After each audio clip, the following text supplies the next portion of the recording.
بسم اللہ الرحمن الرحیم۔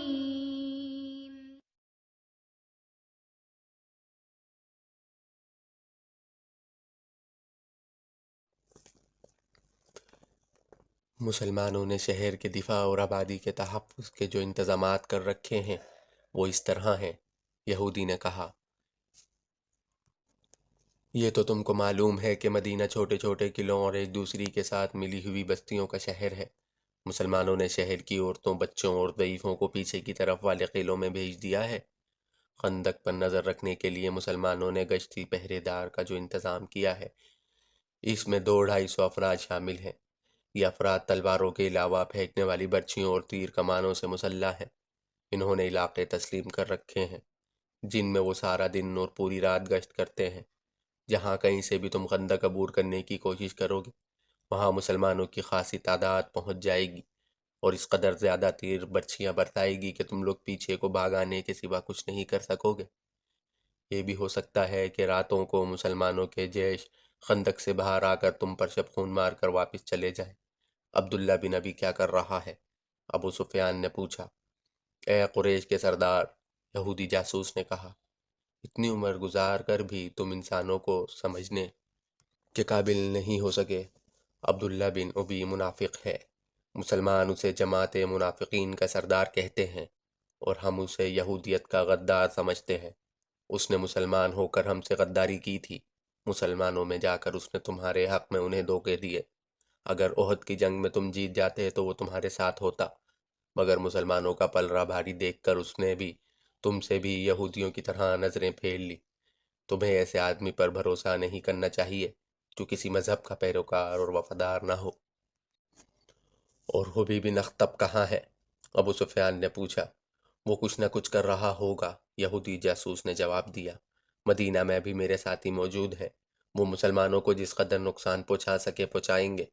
خالد کو آج مدینہ کی طرف جاتے ہوئے اس سیاحت سے خفت سی محسوس ہو رہی تھی کہ مکہ سے مدینہ کو کوچ کرتے وقت جب اس نے اپنے ساتھ 10,000 کا لشکر دیکھا تھا تو اس کی گردن اونچی ہو گئی اور سینہ پھیل گیا تھا، لیکن مدینے کے سامنے آ کر 10,000 کا لشکر ریت کے ٹیلوں کی طرح بے جان نظر آتا تھا۔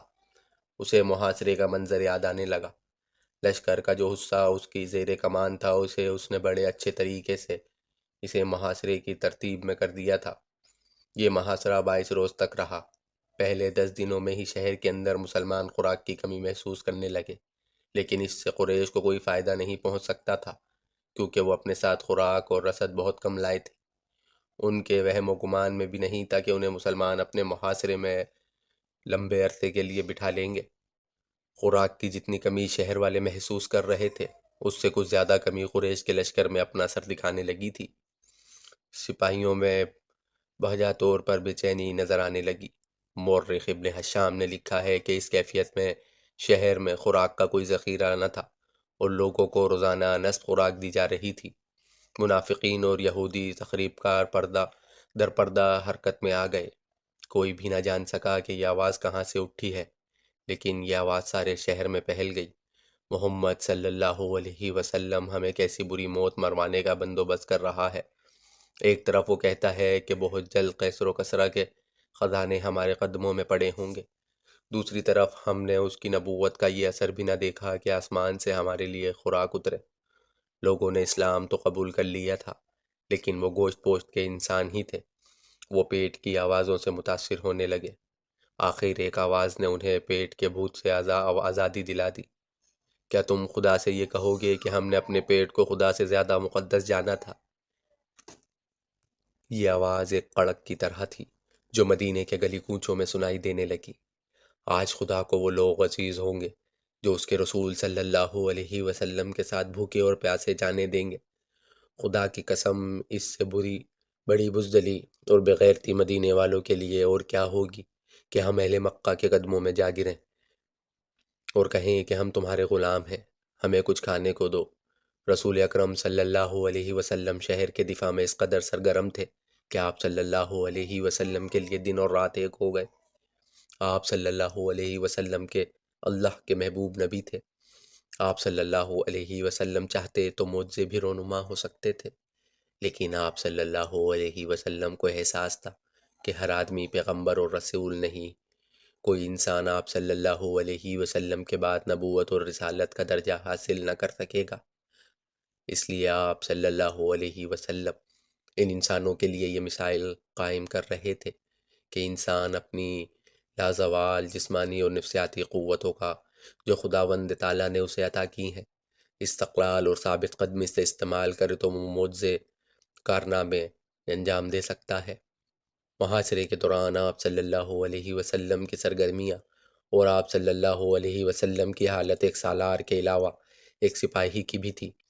آپ صلی اللہ علیہ وسلم کو اس کیفیت اور اس سرگرمی میں دیکھ کر مسلمان بھوک اور پیاس کو بھول گئے اور ان میں ایسا جوش پیدا ہو گیا کہ ان میں بعض خندق کے قریب چلے جاتے اور قریش کو بزدلی کے طعنے دیتے۔ ایک دن جب پریشان ہو کر ابو سفیان نے کہا کہ حبیب بن اخطب کو بلاؤ، اس کی پریشانی کا باعث یہ تھا کہ 10 دنوں میں ہی اس کے لشکر کی خوراک کا ذخیرہ بہت کم رہ گیا تھا۔ سپاہیوں نے قرب و جوار کی بستیوں میں لوٹ مار کر کے کچھ خوراک حاصل کر لی تھی، لیکن عسر اگزار میں لوگوں کے گھروں میں بھی خوراک کا کوئی ذخیرہ نہ تھا۔ قریش کے لشکر میں بددلی پھیلنے لگی۔ اپنے لشکر کے جذبے کو یوں ٹھنڈا پڑتے دیکھ کر اس نے یہودیوں کے قبیلے کے سردار حبیب بن اخطب کو بلوایا، جو قریش کی زمین دوز کارروائیوں کے لیے لشکر کے قریب ہی کہیں موجود تھا۔ وہ تو اس انتظار میں تھا کہ اہل قریش اسے بلائیں اور اس سے مدد مانگے۔ مدینے سے کچھ ہی دور یہودیوں کے قبیلے بنو قریظہ کی بستی تھی۔ اس قبیلے کا سردار کعب بن اسد اس بستی میں رہتا تھا۔ رات جب وہ گہری نیند سویا ہوا تھا، دروازہ بڑی زور سے بجا اور کسی نے دستک دی تو اس کی آنکھ کھل گئی۔ اس نے اپنے غلام کو آواز دے کر کہا، دیکھو باہر کون ہے؟ حبیب بن اخطب آیا ہے، غلام نے کہا۔ رات کے اس وقت وہ اپنے ہی کسی مطلب سے آیا ہوگا۔ کعب بن اسد نے غصیلی آواز میں کہا، اسے کہو کہ میں اس وقت تمہارا کوئی مطلب پورا نہیں کر سکتا، دن کے وقت آنا۔ بنو قریظہ یہودیوں کا وہ قبیلہ تھا جس نے مسلمانوں کے ساتھ دوستی کا اور ایک دوسرے کے خلاف جنگ نہ کرنے کا معاہدہ کر رکھا تھا۔ اس معاہدوں میں یہودیوں کے دوسرے دو قبیلے بنو قینقاع اور بنو نذیر بھی شامل تھے، لیکن ان دونوں قبیلوں نے اس معاہدے کی خلاف ورزی کی تھی اور مسلمانوں نے انہیں وہ سزا دی تھی کہ وہ لوگ شام کی طرف بھاگ گئے تھے۔ صرف بنو قریظہ تھا جس نے معاہدے کو برقرار رکھا اور اس کا احترام کیا تھا۔ مسلمان جنگ خندق میں اس قبیلے کی طرف سے ذرا بھی خطرہ محسوس نہیں کر رہے تھے۔ حبیب بن اخطب بھی یہودی تھا۔ وہ کعب بن اسد کو اپنا ہم مذہب بھائی سمجھ کر اس کے پاس گیا تھا۔ وہ کعب بن اسد کو مسلمانوں کے خلاف اسکانا چاہتا تھا، اس لیے وہ غلام کے کہنے پر بھی وہاں سے نہ ہٹا۔ کعب بن اسد نے پریشان ہو کر اسے اندر بلا لیا۔ میں جانتا ہوں تم اس وقت میرے پاس کیوں آئے ہو، کعب بن اسد نے حبی سے کہا۔ اگر تم ابو سفیان کے کہنے پر آئے ہو تو اسے کہہ دو کہ ہم نے مسلمانوں کے ساتھ جو معاہدہ کیا ہے اس پر مسلمان پوری طرح دیانتداری سے قائم ہیں۔